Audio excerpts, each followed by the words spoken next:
नमस्कार मित्रों, खेल और खिलाड़ियों की आवाज़ खेल पथ में आपका हार्दिक स्वागत है। मित्रों, हमारी हुकूमतें आज़ादी के बाद से देश को खेलों में शक्तिमान बनाने का आम जनता को सपना दिखा रही हैं। जब कोई वैश्विक प्रतियोगिता होती है, उस समय हमारे जनप्रतिनिधि, खेल मंत्री, प्रधानमंत्री उस वैश्विक खेल मंच में भारतीय खिलाड़ी पदकों की झड़ी लगाएंगे, ऐसा ख्वाब दिखाते हैं। आज़ादी के लगभग 8 दशक बीतने को हैं, लेकिन भारत वैश्विक खेल मंच, खासकर ओलंपिक खेलों में कुछ मेडल जीतकर वाहवाही लूटता है। प्रधानमंत्री नरेंद्र मोदी 2036 ओलंपिक की मेजबानी चाहते हैं, तो बिहार सरकार 2032 और 2036 के ओलंपिक में प्रदेश के खिलाड़ी मेडल जीत कर लाएं, इसकी बातें कर रहे हैं। देखा जाए तो जिस देश में 80% स्कूलों कॉलेजों में खेल के मैदान न हों, शारीरिक शिक्षा एवं स्वास्थ्य अन्वेषक यानी शारीरिक शिक्षक न हों, क्रीड़ांगनों में खेल प्रशिक्षक न हों, यदि हो भी तो वह आर्थिक तंगहाली के दौर से जूझ रहे हों, ऐसे में हमारा राष्ट्र खेलों में सर्वशक्तिमान कैसे बन सकता है, ये सोचने की बात है। देखा जाए तो शारीरिक शिक्षा हो, खेल हो, योग हो, जो कि स्वस्थ राष्ट्र के लिए बहुत जरूरी है, उसका प्रशिक्षक, खेल गुरु, योगाचार्य अंशकालिक रूप से रखा जाता है, वह भी मजदूर से भी कम मानदेय पर। अब ऐसे में आप ही बताएं कि हमारा राष्ट्र क्यों और कैसे वैश्विक खेल मंचों पर मेडलों की बरसात कर पाएगा। जिस तरह के ख्वाब, सपने हमारी हुकूमतें, हमारे जनप्रतिनिधि हमारी आवाम को दिखाते हैं,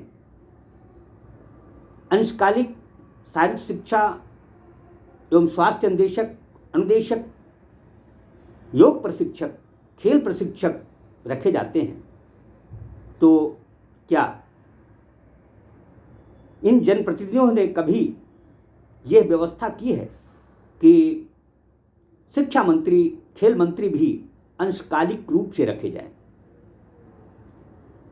जिन शिक्षा मंत्री, खेल मंत्रियों को खेलों की ABCD नहीं पता, उन्हें खेलों के उत्थान की बागडोर सौंपी गई है। अकेले बिहार ही नहीं, उत्तर प्रदेश में, जहां की योगी आदित्यनाथ की सरकार है, इनके शासन में कानून व्यवस्था बेशक अच्छी हुई हो, लेकिन खेलों का बंटाधार हुआ है। इसकी वजह है अनुदेशकों का अंशकालिक होना है, उनकी मानदेय में बढ़ोतरी की बजाय सरकार उन्हें बाहर का रास्ता दिखाने का मन बनाती है।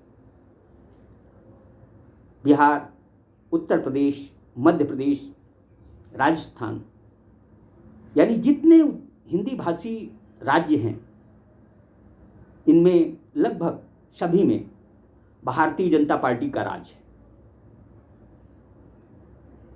खेलों की दृष्टि से देखें तो इन राज्यों की स्थिति बहुत ही खराब है। देश में 90% से अधिक शारीरिक शिक्षक अंशकालिक संविदा अतिथि शिक्षक के रूप में काम कर रहे हैं। खेल नियमित प्रक्रिया है, लेकिन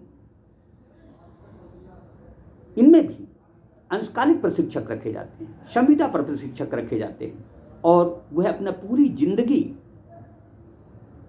खेलों को समर्पित कर देते हैं, लेकिन उन्हें पूर्णकालिक होने का मौका कभी नहीं मिलता। बिहार सरकार ने अदालत के आदेश के बाद 2019 में 8,386 मध्य विद्यालयों के लिए शारीरिक शिक्षकों की पात्रता परीक्षा ली थी। उसमें 3,550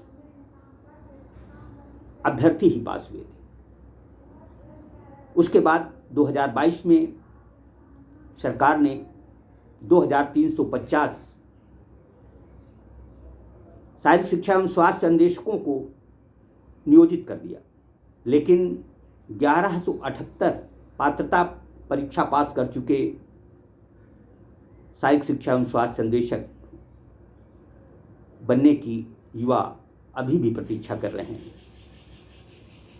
सरकार खेलों के विकास का दंभ बरती है, लेकिन बिहार में शारीरिक शिक्षा एवं स्वास्थ्य अन्वेषक, योग प्रशिक्षक भूखों मर रहे हैं।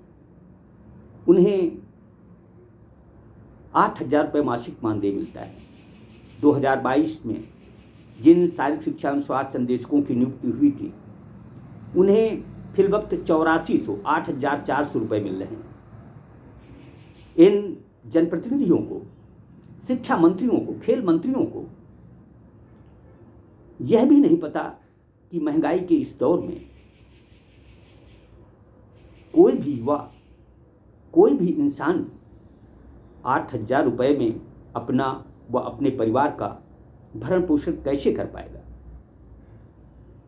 शर्म आती है जब ये जनप्रतिनिधि खेलों के विकास का दंभ भरते हैं। हाल ही में उत्तराखंड में राष्ट्रीय खेल संपन्न हुए। बिहार को 1 स्वर्ण सहित 12 पदक मिले, लेकिन बिहार खेल प्राधिकरण का महानिदेशक रविंद्रन शंकरन खुशी से पागल हुआ जा रहा है। 6,000, 8,000, 4,000 रुपये के व्यक्ति से यदि हम अपेक्षा यह करें कि वह खेलों में बिहार में बाहर ला देगा, यह संभव नहीं दिखता। 680 करोड़ का खेल बजट सरकार ने खेलों के विकास के लिए वो किया, अच्छी बात है, लेकिन जब तक नियमित शारीरिक शिक्षा एवं स्वास्थ्य अन्वेषक, खेल प्रशिक्षक पूर्णकालिक नहीं होंगे, बिहार में खेलों की बहार कभी नहीं आएगी। सबसे पहले ज़रूरी यह है कि हमारी हुकूमतें शारीरिक शिक्षा, खेल के क्षेत्र में एक रूपता लाने का प्रयास करें। यह एक सिक्के के दो पहलू के समान है। शारीरिक शिक्षक और खेल प्रशिक्षक, योग प्रशिक्षक, यह स्वस्थ राष्ट्र की नींव मजबूत करने वाले योद्धा हैं। इन्हें पूर्णकालिक रूप से सेवा का अवसर मिलना चाहिए। इनके सम्मान, इनके मानदेय की तरफ जनप्रतिनिधियों का ध्यान होना चाहिए। तभी हमारे राज्य, समाज और राष्ट्र स्वस्थ हो सकेगा।